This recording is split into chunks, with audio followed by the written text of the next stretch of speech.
सभी किसान भाइयों को नमस्कार। साथियों, हाल ही में नेस्ले इंडिया लिमिटेड और एनएसआई लाइव शोज़ के संयुक्त तत्वाधान में करनाल के समीप एक गांव गंजोगेड़ी में silage and its impact on dairy farm performance, दुधारू पशुओं के लिए साइलेज और उसका क्या प्रभाव होता है डेयरी फार्म की टोटल परफॉर्मेंस पे, उस पर एक कार्यक्रम का आयोजन किया गया। आइए देखते हैं। एक्सटेंशन साइंटिस्ट एनडीआरआई करनाल, एक बार जोरदार तालियां। मैं गोसाई सर को माइक हैंड ओवर करना चाहूंगी। Thank you sir. Thank you ma'am. साਰਿਆਂ ਨੂੰ राम राम जी, प्यार भरी सत श्री अकाल। भाइयों, मेरा नाम डॉक्टर दिलीप कुमार गोसाई है और मैं राष्ट्रीय डेयरी अनुसंधान संस्थान डेयरी फार्म के नाम से जो जाना जाता है, वहाँ पे 38 साल सर्विस की है। 9 साल तो मैं पशु पोषण और पशु शरीर क्रिया विज्ञान में रहा, एनिमल न्यूट्रिशन एंड फिजियोलॉजी। तो मैं बधाई देता हूँ जितने भी स्पीकर यहाँ आए हैं, उन्होंने एम्ब्रियो टेक्नोलॉजी तक भी बात की है और मैं बहुत खुश हूँ कि टेक्नोलॉजी को वो फील्ड में भी ले गए हैं। आई कॉम्प्लीमेंट यू।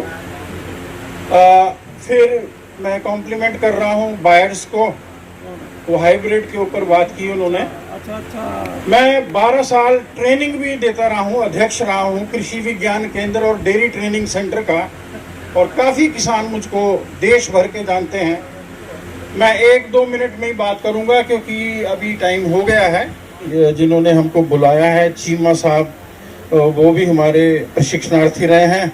अरविंदर हरेंद्र जी सिंगड़ा से हैं। तो 1998 में हमने साइलेज बनाना शुरू किया था और अरविंदर जी के फार्म से ये शुरुआत हुई थी।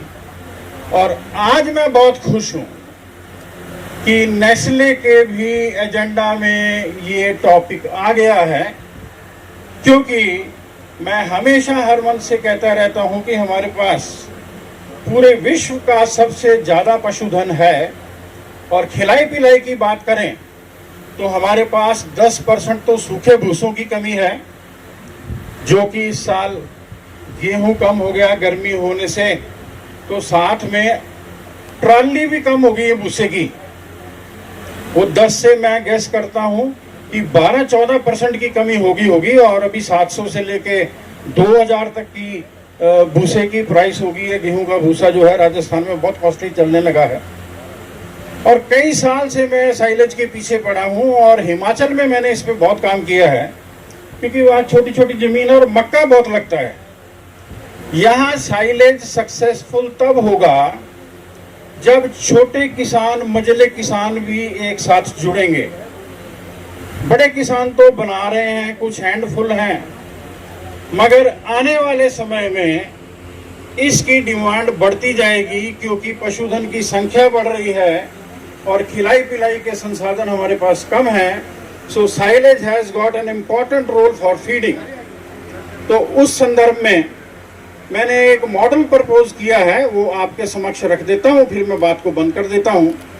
जो छोटे किसान हैं या मझले किसान हैं, उनका जो फार्मिंग सिस्टम है गेहूं जीरी ऐसा ही है, और बड़े लोगों का भी रहा है। मगर अरविंदर जी के यहाँ सिंगड़ा में मैंने देखा था कि वो आलू भी लगाते रहे हैं और धान भी करते रहे हैं, साथ में 30-30 एकड़ में उस टाइम में ये मक्का लगाते थे और साइलेज करते थे। मेरे संस्थान में एनडीआरआई में करीबन 1400-1500 गाय हैं, 500 भैंसे हैं, 400 एकड़ एरिया में हम फॉडर लगाते हैं। तो वहाँ कई टन साइलेज बनती है, कई टन। और जब कमी होती है खिलाई पिलाई में, विशेष रूप से इन दिनों में जो गर्मी है, तो हम उसको साइलेज को खिलाते हैं। तो कुछ लोगों में वहम हो सकते हैं कि दूध कट जाएगा जी, ये फलाना है जी, ये एवं है जी। कुछ नहीं है। पंजाब में अभी मैंने YouTube का मेरा एक चैनल है, मैं कार्ड दे दूंगा आपको।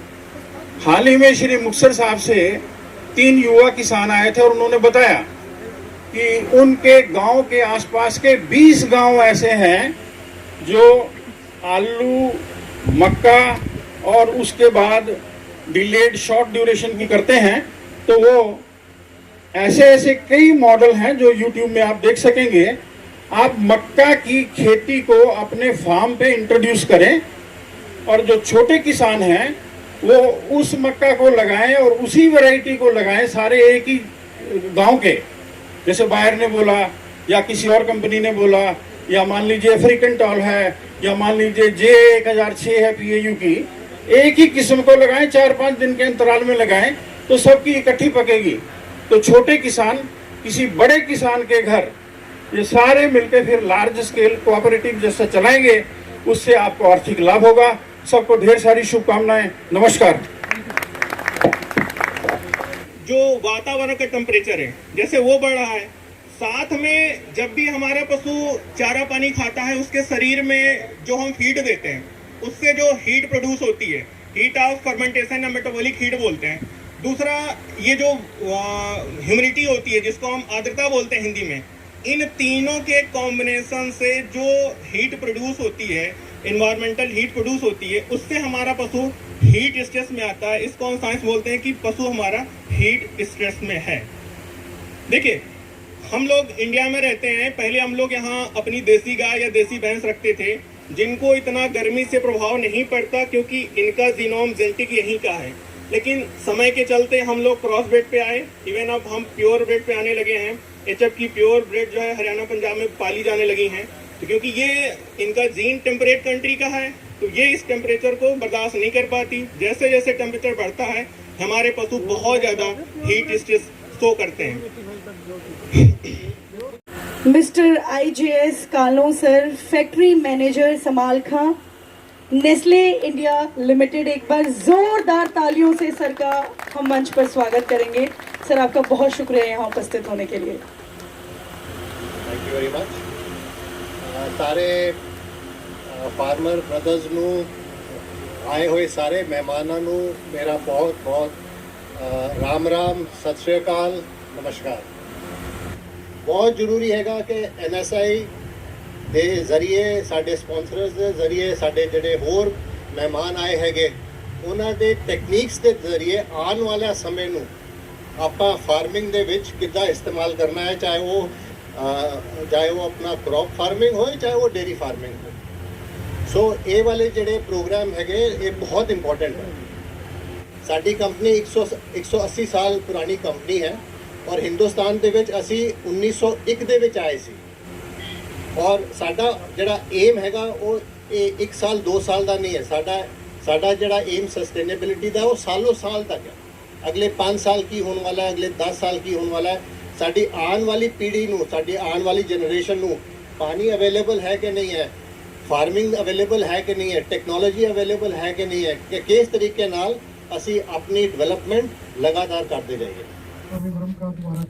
गंजोगेड़ी स्थित चीमा डेयरी फार्म पर ये कार्यक्रम आयोजित किया गया जिसमें 250 से भी अधिक पशुपालकों और किसानों ने बढ़ चढ़कर भाग लिया और उनको क्रियात्मक प्रैक्टिकल जानकारी जो थी वो साइलेज बनाने पर विभिन्न बड़ी कंपनी के ऑफिसर्स ने दी।